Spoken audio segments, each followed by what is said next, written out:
What's up YouTube? Welcome back to another video here on EMKWAN Reviews, and I'm sure as you can tell by the title and with my white gloves on, it's another watch related video. So this video is not really intended to be the unboxing video. I've already done the unboxing with my wife. You should check out her reaction. I'll post a link to that video somewhere on the side or down below. It's an interesting video. In this video, what I want to do is I want to just show you around the new watch, and I also want to answer why I purchased this new watch.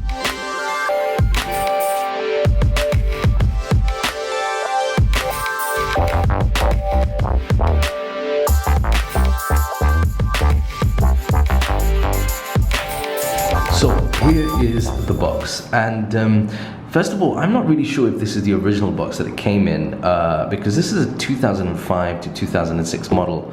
So I have a feeling it may have come in a slightly different box, but this was the box that was provided to me when I got this. It's the standard kind of cardboard box with the Rolex crown. Standard box included. You've got that gold Rolex logo at the top over there, and then you've got this kind of wave effect pattern. Now there were two pieces of paperwork that came with this, in fact three. The first one was the ROLEX EXPLORER manual, and this thing actually has information about setting it up, which is very useful because obviously this is it has a GMT function, and just getting it set up, just to know how to set it up is very, very useful. So I'm glad that that was included with that. I also got given to me the warranty kind of information, which again, I think the warranty and even the guarantee is not necessarily needed now, but it's always nice to have this when you get a pre-owned Rolex. This is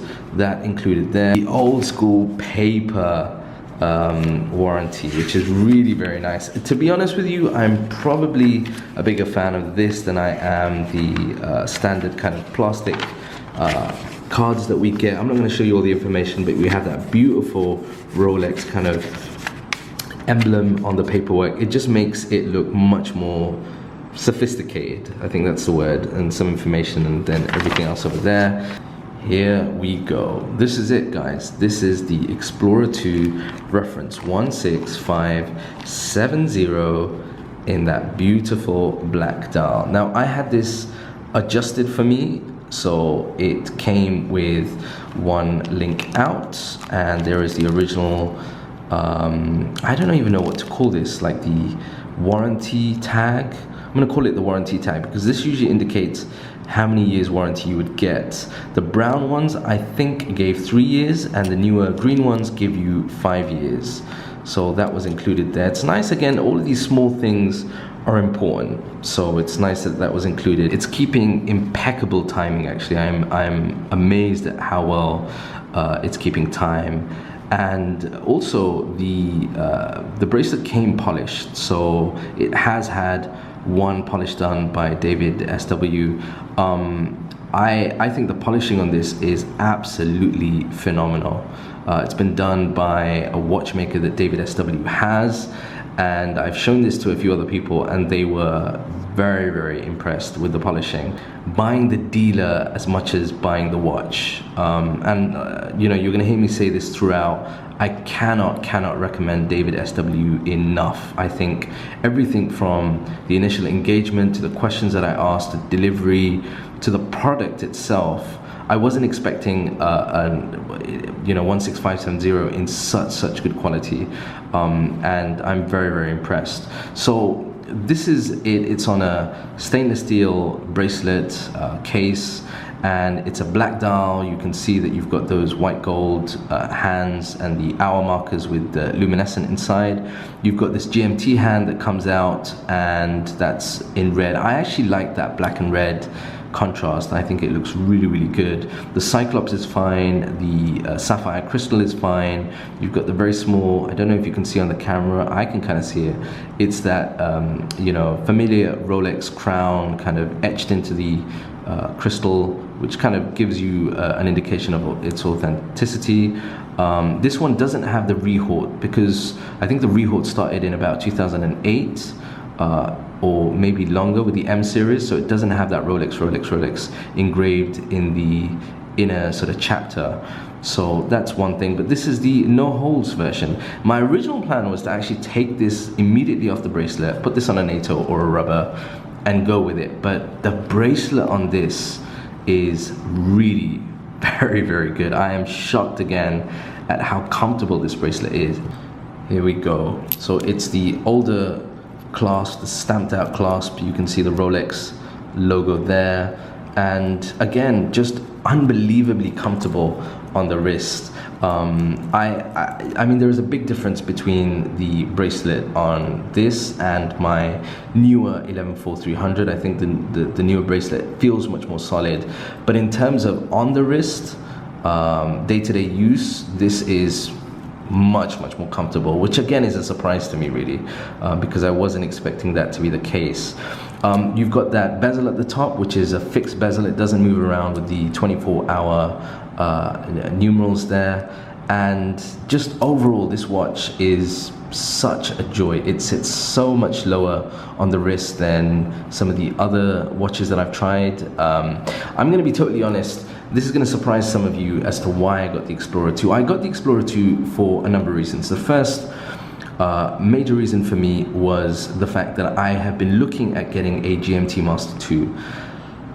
I really like the GMT Master 2. I thought I was in love with the BLNR. I went to a local dealer, tried on the BLNR, and I was shocked at how it just didn't ring true for me at all. When I was in London, I managed to try it on the way out. I think it was at Abu Dhabi International Airport. They had another BLNR there, so I tried that again, just to get a feel for whether or not, you know, the first time it was just a weird experience or what. But I just wasn't feeling it at all.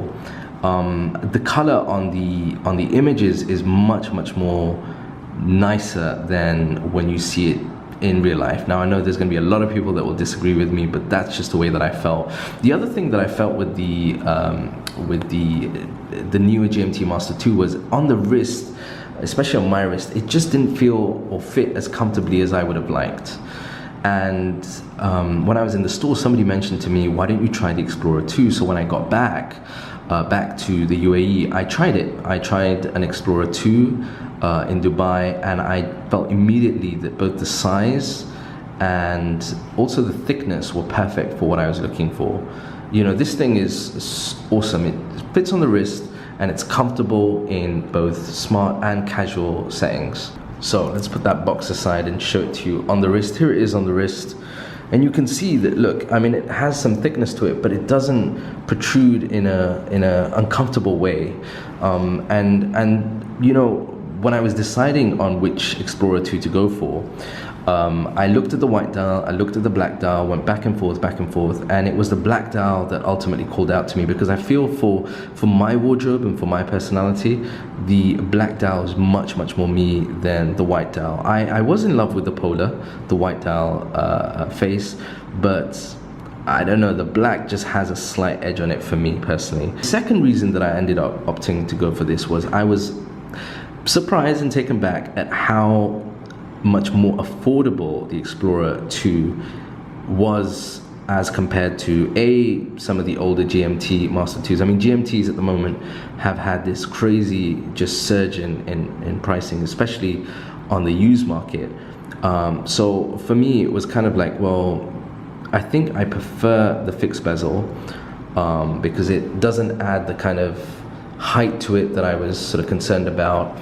I much rather the fixed bezel just for longevity as well, in the terms of, like, you know, it's not ceramic. If I drop it, you know, it's not gonna shatter or break or whatever and cost me an arm and a leg to repair.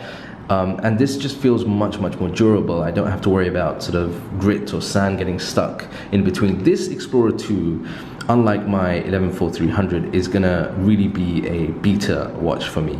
I feel much more confident with using this as my daily beta, and I think that's the intention that I had for the watch that I was looking for, and I didn't feel that I was going to get that with either an older GMT or a new GMT Master 2. So those were the reasons that I went with this, and I'm really happy. I love the GMT function of this. I like the fixed bezel.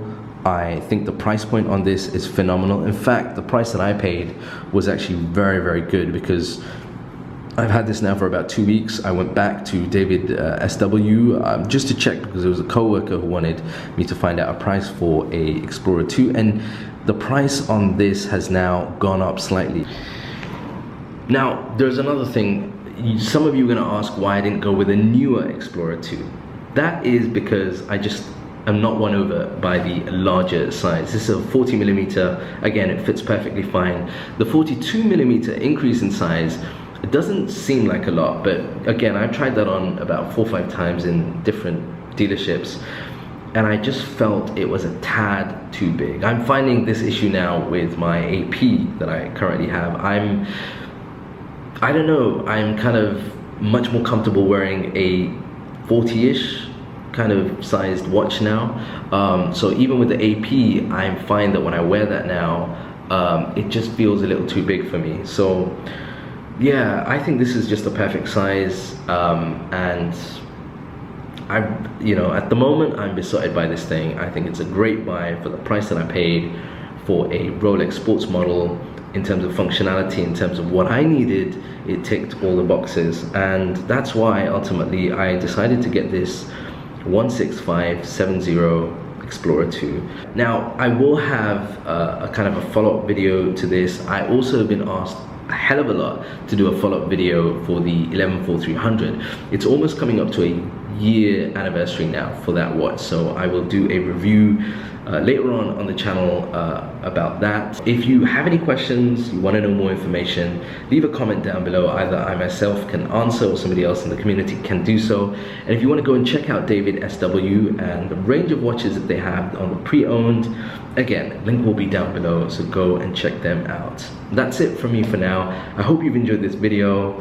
Back on that Rolex hype, and until next time, I'm EMKWAN. Peace and blessings.